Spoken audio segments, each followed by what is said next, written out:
Bonsoir tout le monde, merci de nous retrouver toujours plus nombreux pour votre émission Tam Tam. Quand instituteurs et artistes mettent leurs forces en commun, cela peut donner des résultats surprenants.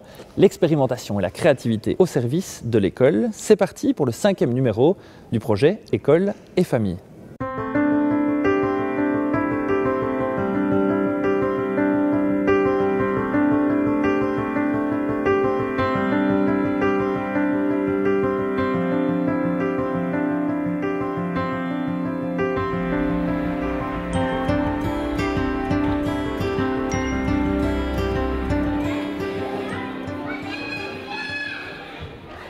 Ça a commencé il y a quelques années parce qu'on a cohabité un petit peu avec les Bateliers, qui est une équipe artistique ici à Namur.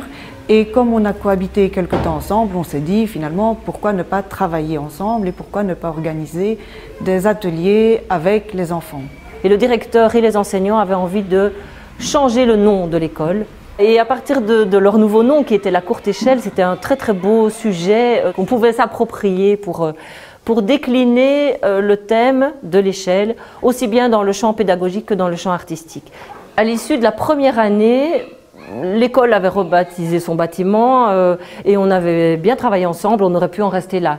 Et on a vraiment mis le doigt sur ce qui faisait la spécificité de ce projet. À ce moment-là, je crois que certains enseignants rêvaient à une école en immersion artistique.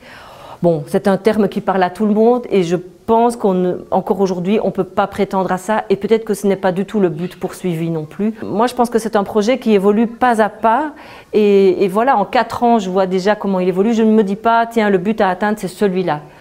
Je pense que le projet se dessine au fur et à mesure que nous avançons. Et l'ambition n'est certainement pas, en tout cas, d'un jour ouvrir une école à pédagogie particulière qui porterait un nom XY. Mais peut-être que c'est aussi ce qu'on est occupé à faire sans le savoir.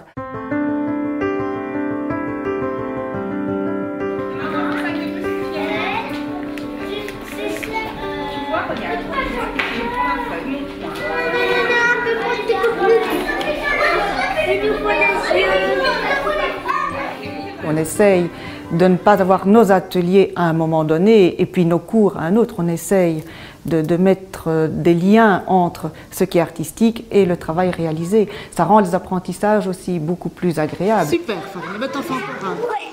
Une fois que l'artiste est en classe ou en atelier, on passe en second plan et donc on peut intégrer des matières scolaires sans que l'enfant ait l'impression de travailler simplement papier et crayon, c'est en s'amusant et avec un autre référent.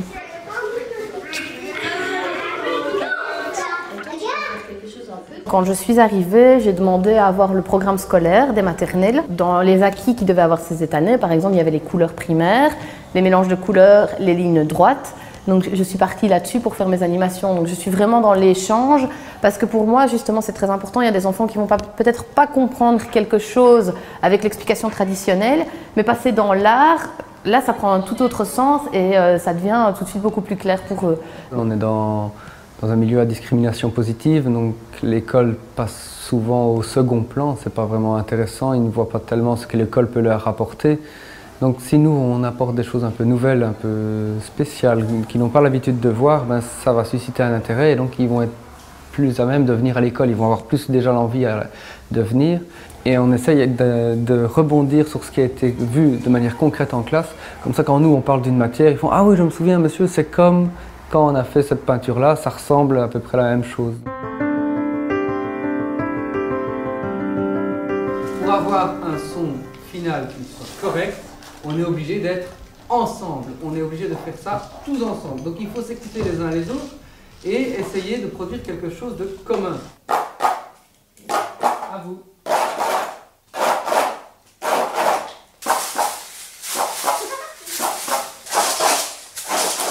Nous sommes dans la 4e année et sur 4 ans, j'ai vu une réelle évolution puisqu'au départ, nous avons mené beaucoup d'activités sans bien prendre le temps de s'articuler.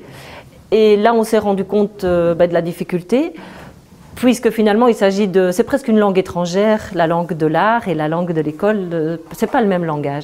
Donc nous devons sans arrêt passer par des préparations, des concertations, des préparations, et puis vraiment de la traduction, quoi. Certains codes sont pas les mêmes, donc ça prend du temps. C'est un projet pas évident à mettre en place puisqu'on travaille avec deux groupes de personnes tout à fait différents. On a d'un côté les instituteurs qui sont très cartésiens, qui vont vraiment avoir un objectif, tandis que les artistes, eux, vont plus se focaliser sur le chemin accompli plutôt que sur l'arrivée. Donc de ça, on est obligé de faire des concertations, de toujours se remettre en question par rapport à ce qui a été fait, à ce qui reste à faire et à ce qui restera en main des enfants. Le plus gros souci, je pense que c'est au niveau de l'horaire, puisque nous, on a beaucoup de structures et toujours des horaires à respecter, des échéanciers qu'on ne peut pas changer, qui nous sont demandés, que les artistes travaillent plus dans l'évolution de leur projet et ça peut prendre plus ou moins longtemps. Pour eux, ça n'a pas beaucoup d'importance. Dans les concertations en fait, qu'on fait, on rentabilise le temps où on se voit, puisque eux ont un métier à côté, donc ils ne sont pas forcément à l'école. Et il faut qu'on gagne du temps. La présence des enseignantes, elle est quotidienne, celle des artistes, elle est ponctuelle. Même si on voudrait plus de régularité, nous sommes globalement sur 1 à 2 journées tous les 15 jours. Je dirais 2 journées tous les 15 jours. Donc ça revient à 1 journée par semaine, mais nous avons préféré les rassembler.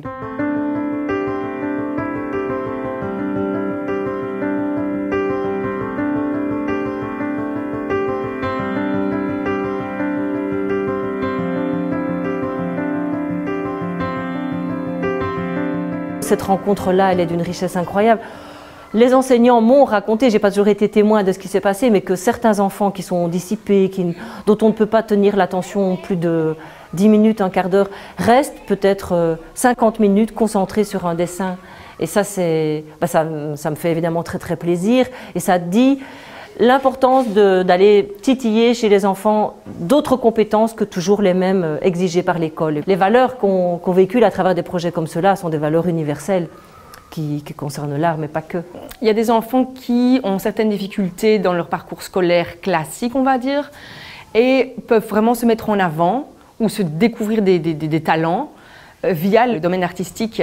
Et donc pour eux, c'est se mettre en valeur, c'est pouvoir être fiers d'eux-mêmes, se découvrir un potentiel éventuellement. J'ai vu un petit garçon, Ali, qui ne parlait pas encore le français, qui a commencé à dire ses premiers mots, une journée d'atelier justement, et arrivé dans ma classe, c'était blablabla, et il parlait, j'étais super émue justement de le voir être à l'aise. Pour moi, c'est une preuve que justement ça les aide, puisqu'on est dans un autre climat plus décontracté dans mon atelier.